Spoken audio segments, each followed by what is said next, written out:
Dalam Bilangan 1 ayat yang ke-49 ada sebuah suku yang dicatat dalam Alkitab, yaitu suku Lewi.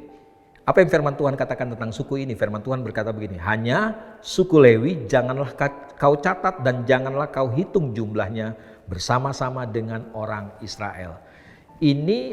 Suku ini adalah suku yang khusus.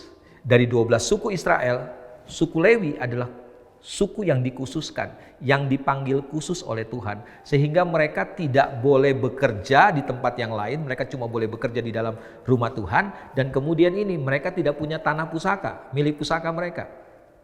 Tuhanlah yang menjadi milik pusaka mereka. Bapak Ibu Saudara kasih Tuhan, dalam perjanjian baru, kita mengerti bahwa kita adalah orang-orang yang dipanggil oleh Tuhan dan dikhususkan oleh Tuhan. Jadi saudara harus mengerti bahwa kita adalah orang-orang yang sudah dipanggil Tuhan, yang sudah dikhususkan oleh Tuhan untuk mengerjakan sesuatu yang cuma kita yang bisa mengerjakannya. Tidak ada orang lain yang bisa mengerjakannya. Oleh sebab itu Tuhan pilih kita. Dan hari ini yang harus kita pastikan adalah kita harus yakin, kita harus pasti bahwa kita punya panggilan. Tuhan sudah panggil kita, Tuhan sudah khususkan kita, sama seperti Tuhan sudah khususkan suku Lewi. Dan saya percaya begini, kalau kita mengerti ini, kita bisa menemukan panggilan Tuhan dalam hidup setiap kita.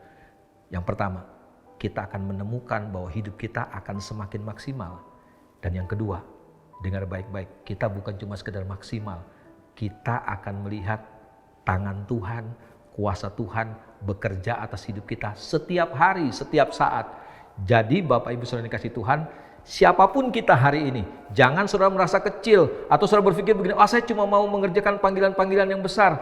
Dengar baik-baik, sebagai tubuh Kristus kita punya panggilan yang beda, kita punya kekhususan yang berbeda-beda. Tetapi sekali lagi seperti yang saya katakan tadi, bahwa semua kita secara khusus dipanggil oleh Tuhan untuk mengerjakan sesuatu yang Tuhan mau kita kerjakan. Dan ingat, cuma kita yang bisa mengerjakannya. Oleh sebab itu kita yang harus meresponi panggilan Tuhan ini, sesuatu yang istimewa buat setiap kita. Dan kalau kita mengerjakannya, kita akan melihat begini, Tuhan itu luar biasa. Temukan panggilan Tuhan dalam kehidupanmu dan mulai kerjakannya. Supaya hidupmu lebih maksimal. Supaya akhirnya kau melihat penyertaan Tuhan yang ajaib dan luar biasa. Setiap hari Tuhan dipermuliakan dalam hidup kita.